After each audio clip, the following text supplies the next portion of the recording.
मारी खबर। राम राम, आप देख रहे हो मारी बोली मारी खबर। मैं आपका साथ सुदेश नैन मोर और आगे इस बुलेटिन में आपने दिखावांगे ठेठ हरियाणवी अंदाज में हरियाणवी बोली में हरियाणा की सारी छोटी बड़ी खबर। और आज सबसे बड़ी खबर थी कि हरियाणा कैबिनेट की आज महत्वपूर्ण बैठक हुई। मुख्यमंत्री नायब सिंह सैनी ने इस बैठक की अध्यक्षता करी। इस बैठक में 26 एजेंडे धरे गए थे और 22 एजेंडे पास कर दिए कैबिनेट ने। गुरु रविदास जी की जयंती पर कलश यात्रा काटी जाएगी। गुरुग्राम के शीतला माता मंदिर में कलश धरा जाएगा। अग्निवीरा ने लेकर सीएम सैनी ने बड़ा ऐलान किया है। अग्निवीरा ने सीधी भर्ती आरक्षण का लाभ दिया जाएगा। 20% ओरिजेंटल रिजर्वेशन मिलेगा। प्रॉपर्टी टैक्स पर लागू किया गया है नया फॉर्मूला। और इलेक्ट्रॉनिक जो वाहन है उनकी खरीद पर भी सरकार ने छूट दी है। 30 लाख रुपया तक के ईवी जो वाहन है उनमें रजिस्ट्रेशन की 100% छूट रहेगी और 30 लाख तक घड़ी कीमत यहाँ पे 50% छूट मिलेगी। गुरु रविदास जी महाराज उनके प्रकाश पर्व के 650वें वर्ष पूरे हो रहे हैं। इस वर्ष 650 प्रकाश पर्व पर हमने निर्णय किया है कि राज्य स्तर पर धूमधाम से मनाया जाएगा। इस आयोजन के लिए एक उच्च स्तरीय कमेटी का गठन भी किया जाएगा। साथियों, मंत्रिमंडल ने जो आज निर्णय किए हैं, प्रधानमंत्री आवास योजना शहरी 2.0 के अंतर्गत स्टाम्प ड्यूटी, पंजीकरण शुल्क में छूट तथा निश्चित शुल्क निर्धारित करने संबंधी प्रस्ताव को मंजूरी दी है। यह निर्णय प्रधानमंत्री आवास योजना शहरी 2.0 के तहत पंजीकृत आर्थिक रूप से कमजोर वर्ग और लाभार्थियों के लिए 60 वर्ग मीटर तक के पात्र आवासीय इकाइयों पर यह लागू होगा।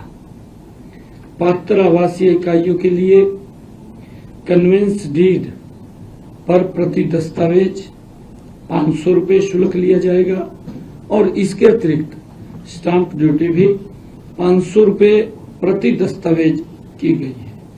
ये हरियाणा राज्य के निवासी अग्निवीरों को 20% हॉरिजेंटल आरक्षण प्रदान करने की भी प्रस्ताव मंजूरी दी है, क्योंकि छूट गए थे पीछे, इनको भी उसमें कवर कर लिया है। इस निर्णय से हमारे अग्निवीरों द्वारा सैन्य सेवाओं के दौरान हासिल किए गए कौशल व प्रशिक्षण का उपयोग इस विशेष एजेंसी को मजबूत करने में किया जाएगा। वर्तमान मोटर वाहन पर 1% की छूट दी जाएगी। अगर महिला के नाम के ऊपर कोई व्हीकल लेते हैं तो उसके ऊपर 1% की छूट दी जाएगी। आज इस घोषणा को मूर्त रूप देते हुए मंत्रिमंडल ने महिलाओं के नाम पर नॉन ट्रांसपोर्ट वाहनों के नए रजिस्ट्रेशन के मामले में 20 लाख रुपए तक के टैक्स शोरूम कीमत के 1% के बराबर छूट देने के प्रस्ताव को भी मंजूरी दी है। हरियाणा बीजेपी की अध्यक्ष प्रधानमंत्री नरेंद्र मोदी से मिलकर आई हैं। डॉक्टर अर्चना गुप्ता ने प्रधानमंत्री से मुलाकात करी है। दिल्ली में आधा घंटा तक संगठन की चर्चा ने लेकर दोनों की मुलाकात हुई। पीएम मोदी ने उनकी तरफ से जूट का बड़ा कमल भेंट कराया गया। पीएम का आशीर्वाद मिला। डॉक्टर अर्चना गुप्ता ने मीडिया के सामने किया। प्रदेश और संगठन से जुड़े मुद्दों पर आगे चर्चा हुई है। लोकाया की मजबूती और विकास पर बातचीत हुई है। प्रदेश अध्यक्ष बनने के बाद यह मुलाकात बड़ी महत्वपूर्ण भी थी और खुद अर्चना गुप्ता ने भी इस मुलाकात को गौरवपूर्ण पल बताया है। पीएम का मार्गदर्शन में क्या संगठन मजबूत करने का संकल्प लिया है।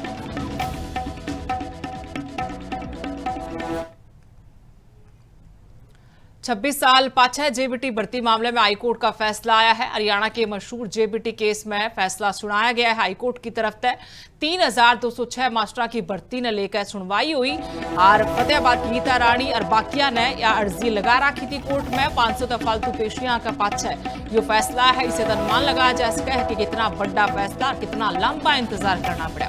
126 उम्मीदवारों ने हाईकोर्ट तक बड़ी राहत मिली है। सरकार ने हाईकोर्ट ने आदेश दिया है कि इन बालका ने जो 26 साल तक इंतजार कर रहे थे और इनकी उम्र भी निकल ली है, इन तई नौकरी दी जाए। 26 साल तक ये केस लड़ रहे थे और ईद जैक हाईकोर्ट ने इनके पक्ष में फैसला सुनाया है। साल बाद जेबीटी ਸਕੈਮ ਦੇ ਵਿੱਚ ਅੱਜ ਹਾਈਕੋਰਟ ਦੇ ਵੱਲੋਂ ਵੱਡਾ ਫੈਸਲਾ ਸੁਣਾਇਆ ਗਿਆ। ਵਕੀਲ ਸਾਹਿਬ ਸਾਡੇ ਨਾਲ ਮੌਜੂਦ ਨੇ। ਸਰ 26 ਸਾਲ ਦੇ ਇੰਤਜ਼ਾਰ ਤੋਂ ਬਾਅਦ ਅੱਜ ਕੀ ਕੁਝ ਫੈਸਲਾ ਹੋਇਆ? ये केस जेबीटी टीचर्स का है, जिसमें जेबीटी टीचर्स के सिलेक्शन से रिलेटेड है। 1999 में इसकी एडवर्टीजमेंट आई थी, 2000 में रिजल्ट आया था। हम यहाँ पे उन कैंडिडेट्स को रिप्रेजेंट कर रहे थे जिनका जेन्युइन लिस्ट में नाम था, लेकिन उनको लगाया नहीं गया। ये जेन्युइन लिस्ट का और फ्रॉडुलेंट लिस्ट का जो है, ये सीबीआई इन्वेस्टिगेशन हुई थी। इसमें बहुत पॉलिटिशियन भी और जो अधिकारी थे उनको सजा हुई। हमने यहाँ पे इनका केस डाला था कि ये इनका क्योंकि जेन्युइन लिस्ट में है तो इनको लगाया जाए। वो केस 2013 तक पेंडिंग रहा था। पहले लर्नेड सिंगल जज ने 2013 में ऑनरेबल जस्टिस के कानून ने फैसला हमारी फेवर में दिया था और स्टेट को कहा था कि दोबारा से लिस्ट बनाई जाए। 2013 में जब फैसला आया तो उसके बाद सरकार ने और जो कैंडिडेट ऑलरेडी सिलेक्टेड थे उन्होंने एलपीए डाल दी और उस एलपीए में 2014 में या 13 में स्टे हो गया था मेरे ख्याल। और जब से स्टे चल रहा था, आज फाइनली स्टेट गवर्नमेंट ने ये कह दिया है कि हम इनको अपॉइंटमेंट देने के लिए तैयार हैं और अब 26 साल के बाद इनको आखिरकार न्याय मिला है और इनको आज कोर्ट ने अपॉइंटमेंट के ऑर्डर जो है सरकार को डायरेक्शन दे दी कि इनको अपॉइंटमेंट दी जाए। ਕੁੱਲ ਕਿੰਨੇ ਕੈਂਡੀਡੇਟ ਨੇ ਸਰ ਇਸ ਦੇ ਵਿੱਚ ਜਿਨ੍ਹਾਂ ਦੇ ਵੱਲੋਂ ਐਲਪੀ ਪਾਇਆ? ये लगभग 125 से 150 के बीच कैंडिडेट हैं जो जब से ही, और ये दो तो टीचर सतबीर और सुनील, इनके तो हाथ में पूरी बीकन थी, ये शुरू से लड़ रहे हैं इस केस के लिए। हालांकि डिफरेंट टाइप के कैंडिडेट्स आते रहे हैं। हमने मेरे ख्याल शुरुआत ये लगभग 50 कैंडिडेट से शुरू किया था। अब ये 125 से 150 के बीच कैंडिडेट हैं जिनको आज अपॉइंटमेंट के ऑर्डर मिलने चाहिए। ਤਾਂ ਬਿਲਕੁਲ ਸਾਡਾ ਕੈਂਡੀਡੇਟ ਵੀ ਮੌਜੂਦ ਨੇ। ਤੁਸੀਂ 26 ਸਾਲ ਇੰਤਜ਼ਾਰ ਕੀਤਾ, ਇੰਨੀ ਲੰਬੀ ਲੜਾਈ ਲੜੀ ਤੇ ਅੱਜ ਜੋ ਖੁਸ਼ੀ 26 ਸਾਲ ਪਹਿਲਾਂ ਹੋਣੀ ਸੀ, ਜੋ ਹੱਥ 'ਚ ਅਪਾਇੰਟਮੈਂਟ ਲੈਟਰ ਆਉਣਾ ਸੀ, ਉਹ ਅੱਜ ਹੋ ਰਹੀ ਹੈ। वो खुशी तो नहीं मिल पाएगी, लेकिन इतनी खुशी ये है भाई चलो जवानी तो जैसी कटी है, बुढ़ापा ठीक कट जाएगा। बट लंबा संघर्ष है। लंबा संघर्ष 26-25 साल का जो संघर्ष है वो हम नहीं पता है अभी कैसे हमने यहाँ फील किया। High court, supreme court, CBI court, रोनी कोर्ट, कोई कोर्ट हमने इस केस में मतलब छोड़ी नहीं। तो इसका मुख्य कारण क्या है? सरकार दोषी। हाँ जी, हाँ, सरकार दोषी है। अगर सरकार चाहे तो अच्छी बत्ती सारी कर सका। अब मैं आपको दिखाऊंगा इसी केस में जिनको अपॉइंट मिलनी है। देखिए, ये देखिए, ये देखो, ये इनको 26 साल पहले न्याय मिलना था। इनके शकल देखिए आप। एक तो हम 16 को गए डॉक्टर साहब के पास, गए, इसने चाय पीना टाइम को नहीं, इज्जत थी, चाय पकड़ा, ये ले गया। तो फिर ने बोला डॉक्टर साहब मैंने ऐसा कर दिया भाई, तेरा फैसला करेंगे, वकालत छोड़ दूंगा। मैंने बोला आज इस पे ये सब मन कर रहा है मेरा, एक आध साल नौकरी क्यों ना करूं, पर एक एडवोकेट जरूर बनूंगा, मैं ग्रेजुएट हूं, या मेरे मन कर रहा है जी। और ये नहीं बोलूंगा तो मैं यही मेरा मन कर रहा है। इनकी हालात एक सुनो, एक इंसान भला करके अच्छा मास हुआ और इससे अच्छा नहीं हो सकता है। बस बहुत बढ़िया। मतलब चलो बुढ़ापे की हम धन्यवाद करेंगे माननीय हाई कोर्ट का जस्टिस सेठी साहब का, जिन्होंने हमारी सुनी और बुढ़ापे का सहारा दिया। ਤਾਂ ਬਿਲਕੁਲ 26 ਸਾਲ ਬਾਅਦ ਜਿਹੜਾ ਹੈ ਉਹ ਇਨਸਾਫ ਮਿਲਿਆ ਹੈ। 26 ਸਾਲ ਬਾਅਦ ਜੋ ਜੇਬੀਟੀ ਦਾ ਸਕੈਮ ਹੋਇਆ ਸੀ, ਉਸ ਸਕੈਮ ਦੇ ਵਿੱਚ ਜੋ ਉਸ ਸਮੇਂ ਕੈਂਡੀਡੇਟ ਸਨ ਉਹਨਾਂ ਨੂੰ ਹੁਣ ਜਿਹੜਾ ਹੈ ਉਹ ਅਪਾਇੰਟਮੈਂਟ ਲੈਟਰ ਦਿੱਤਾ ਜਾਵੇਗਾ। ਵੀਡੀਓ ਜਰਨਲਿਸਟ ਮੋਹਨ ਦੇ ਨਾਲ Inder Sidhu, living India news, Chandigarh. और आज चंडीगढ़ में यूनिवर्सिटी में पीएचडी स्कॉलर की मौत होगी। बड़ा दुखद हादसा होया है। गर्ल्स हॉस्टल डिपार्टमेंट जानती होनी वो हादसा होया। रिवाड़ी की रहने वाली ज्योति बताई कि जो स्कॉलर थी अगले महीने छोरी के हाथ भी पीड़े होने थे। ब्याह की तैयारी घर चल रही थी। कच्चा रास्ता पर चलती चलती अचानक तय छात्रा डह पड़ी। अस्पताल पहुंचने से पहला ही इसने दम तोड़ दिया। हादसे के बाद पीयू में बालका ने प्रदर्शन भी कराया। बालका ने गुस्सा दिखाया। वीसी रेणु विज खुद मिलने आए। 10 मिनट ताई बालका के लिए बातचीत करी। अरुण ने समझाया बुझाया। वीसी ने यह बात कही कमेटी बनावांगे और पूरा भरोसा दिया कि इसमें न्याय होगा।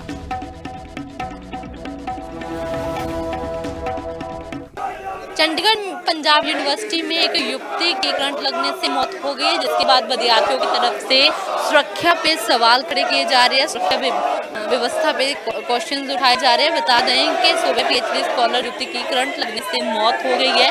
गर्ल्स हॉस्टल में अपने विभाग में पढ़ाई कर रही थी और इसी दौरान अचानक कच्चे रास्ते पर नीचे गिर पड़ी और यह देखकर स्टूडेंट उसे उठाने के लिए दौड़े। जब तक वह युवती को अस्पताल लेके गई तो उसकी मौत हो चुकी थी। इसका पता चलते ही स्टूडेंट्स भड़क उठे हैं। उन्होंने यूनिवर्सिटी के भीतर धरना प्रदर्शन शुरू कर दिया। वाइस चांसलर के दफ्तर के बाहर प्रदर्शन किया जा रहा है और उनका कहना है कि जब तक वाइस चांसलर इस्तीफा नहीं देता तब तक ये प्रदर्शन जो है वो ऐसे ही जारी रहेगा और इस प्रदर्शन को जो है वो इस तरीके से ही जारी रखा जाएगा। बता दें कि युवती हरियाणा की रहने वाली है। ये गर्ल्स हॉस्टल में पढ़ाई कर रही थी। शुरुआती जांच में इसे करंट लगने के मौत माना जा रहा है। हालांकि अभी तक पूरी जांच जो है इस पूरे मामले को लेकर चल रही है। हरियाणा की रहने वाली इस युवती की जो है वो मौत हुई, जिसके बाद लगातार प्रदर्शन जो है वो स्टूडेंट्स की तरफ से किया जा रहा है और वाइस चांसलर का इस्तीफा स्टूडेंट मांग रहे हैं।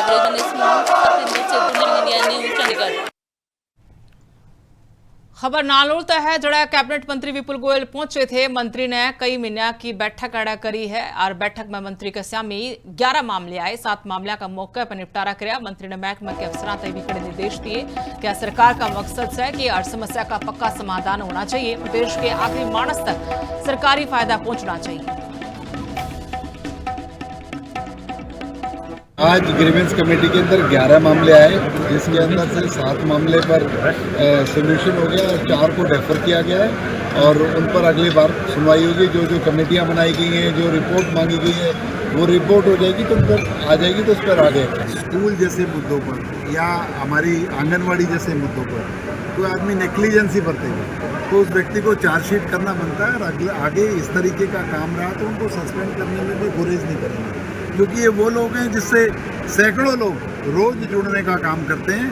और हमारी डिप्टी कमिश्नर ने भी कई बार उन्हें रेगुलर नोटिस दिए कि इनको जाकर सर्वे करें, उनका एस्टीमेट्स बनाएं, उन आंगनवाड़ियों में कोई दिक्कत है उन कमियों को दूर करें। सरकार चाहती है, नायब सैनी सरकार है जो कि विकास चाहती है और समाज के आखिरी छोर पर सारी सुविधाओं को निर्बाध रूप से पहुंचाना चाहती है। तो इसके लिए जो भी उसके अंदर रोड़ा बनेगा उसको न्यायोचित दंड दिया है कि हरियाणा के छोरे छोरी कॉमनवेल्थ खेला में इस बार भी खूब डंका बजा रहे हैं। हरियाणा की बेटी रेवाड़ी की शर्मिला धनखड़ ने गोल्ड जीता है। शॉटपुट की F57 कैटेगरी में इतिहास रच दिया है। 9.81 मीटर का थ्रो फेंक कर स्वर्ण पदक जीत गया है। 2 साल की उम्र में छोरी का पोलियो मार गया था पैर में और कसुटे हालात में भी इसने हिम्मत नहीं छोड़ी और मैदान में डटी रही। रोडवेज की नौकरी लगी थी और हड़ताल खत्म होते या नौकरी भी ले ली गई। इसके बाद ट्रेनिंग खातर घरकिया ने घर तक बेच दिया। शर्मिला किया जीत संघर्ष और हौसले की मिसाल से। हमें बहुत अच्छा फील हो रहा है, बहुत ज्यादा अच्छा फील हो रहा है। तब मम्मी 2022 में गई थी, तब मम्मी की 4th रैंक आई थी, तब थोड़े उदास थे, पर इतने थोड़े टाइम में इतना चली गई तो हमें वो भी बहुत अच्छा लगा। और अब इनकी बार तो गोल्ड मेडल आ गया। हाँ, मतलब बहुत ज्यादा खर्चे वर्चे थे तो इसलिए बेचना पड़ा घर। और भी बहुत ज्यादा प्रॉब्लम थी, लेकिन फिर पहले स्टार्टिंग में तो हमने भी ध्यान नहीं दिया था। मम्मी पहले चलो गेम करती है, फिर बाद में मेडल आने लग गए और हमें भी थोड़ी नॉलेज हो गई तो फिर हम भी मम्मी के साथ मम्मी के ऊपर ध्यान देने लग गए, सपोर्ट करने लग गए। सर, ये हमारे लिए और हमारे प्रदेश और राष्ट्र के लिए बहुत गौरव की बात है कि आज रेवाड़ी का हमारे ग्राउंड का खिलाड़ी शर्मिला, जो कि कॉमनवेल्थ में गोल्ड मेडल आई है शॉटपुट के अंदर, ये बहुत बड़ी उपलब्धि है। और मैं इसके साथ साथ हमारे पूरे परिवार को, शर्मिला की फैमिली को और मेरे कोचेज परिवार को और पूरे राष्ट्र को इसकी बधाई देना चाहूँगा कि इस उपलब्धि का श्रेय आप सबका भी योगदान है, जिन्होंने इसे हमेशा हाईलाइट किया, प्रमोट किया। तो मेरी तरफ से बहुत बहुत बधाई और शुभकामनाएं उसके अच्छे भविष्य के लिए भी। सिरसा में बिजली वाला टावर पर विवाद छिड़ गया है। बारी पुलिस की मौजूदगी में टावर का काम शुरू कर दिया गया। किसान भूपेंद्र सिंह तई पुलिस ने गिरफ्तार कर लिया और बता दें घरकिया ने पुलिस की इस कार्रवाई पर नाराजगी भी जताई है, इसका विरोध किया है। भाई ने प्रशासन पर अनदेखी के आरोप लाए हैं। जमीन लेकर कुंबा ने सवाल उठा दिए हैं। पुलिस के पैर में टावर का काम आगे बढ़ा दिया है। प्रशासन के जवाब की ईबी बाट देखी जा रही है।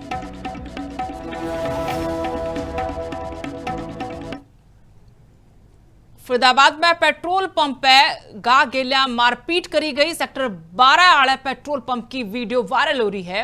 तेल गलवान पहुंचे बाइक आलिया गले झड़प हुई। गाली गलोच पाछा कुटन कुटाई का आरोप है। घटना का वीडियो सोशल मीडिया पर जमकर वायरल हो रहा है। वीडियो में साफ तरह दिखने लग रहा है कि किस तरह हाथापाई हुई है। पेट्रोल पंप पर लठ बाजन लग रहे हैं और लठ बाजन का कोई पहला मामला नहीं बल्कि दूसरी बार हुआ है। पुलिस जांच का पाछा है। इस मामले में तगड़ी कार्रवाई की बात कह रही है।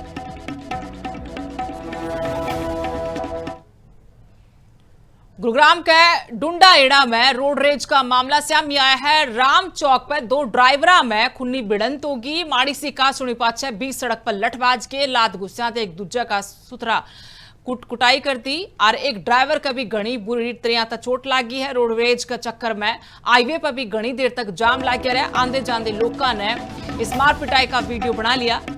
सोशल मीडिया पे वीडियो वायरल हो रहा है।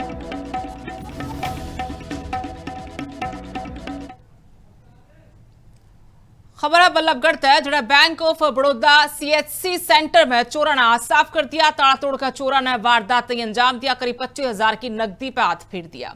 सेंटर तय और भी सामान बटोर कर चोर लेकर गए हैं। वारदात पहला बिजली की तार काटी गई। लड़का सेंटर खुला तो चोरी का बेरा लग गया। पुलिस ने मौका पर पहुंच गए पड़ताल भी शुरू कर दी है। CCTV के आधार पर चोरों की तलाश करी जा रही है। ये सुबह CCTV के अकॉर्डिंग 3:54 पे इसके अंदर हमारे यहाँ पे कुछ भी कैश का ऐसा कोई काम नहीं रहता। वो परसों सैटरडे था, बैंक क्लोज था।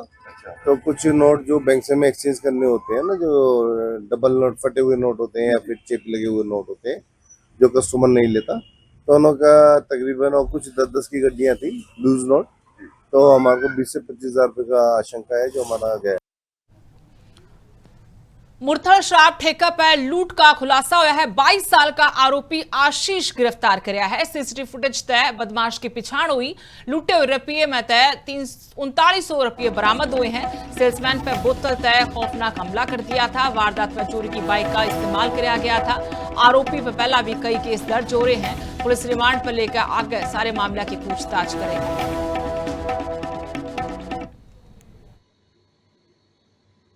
रविवार को सुबह करीब 10 बजे एक नौजवान लड़के ने मुरथल ठेका के अंदर से सेल्समैन को बोतल को सिर में मारकर और करीब 15,000 रुपये छीन लिए थे, लूट लिए थे। उसमें मुकदमा दर्ज कर दिया था। मुलजिम CCTV फुटेज के आधार पर आइडेंटिफाई कर लिया था और उसकी पहचान करके अरेस्ट कर लिया है। मुलजिम आशीष है, हसनपुर गांव का, मुरथल थाना के एरिया से ही है और छीने गए रुपये भी बरामद कर लिए। खबर है रोहतक तक जड़ा कोर्ट ने 7 आरोपियों तई बरी कर दिया है। नाबालिग गिलियां गलत काम करने के आरोप का मामला बड़ा फैसला कोर्ट ने सुनाया है। 6 साल पाछा कोर्ट ने यह फैसला सुनाया है। सबूत न होने की वजह से आरोपियों ने अब बड़ी रात कोर्ट की तरफ से दी गई है। एडिशनल सेशन जज कोर्ट ने ये सारे जो आरोपी थे मामले के वो बरी कर दिए। वकील अभिषेक चौधरी ने इस मामले की पैरवी करी। 2020 में सांपड़ा थाना में मामला दर्ज हुआ था। छेड़छाड़ वाला केस ने पाछा रेप केस में बदल दिया गया था। पुलिस ने 7 आरोपी दंड दबोचे थे और EBA आरोपी कोर्ट में बरी हो गए हैं।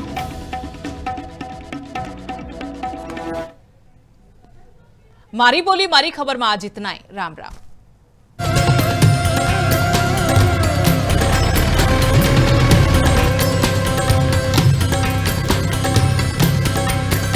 मारी बोली मारी खबर।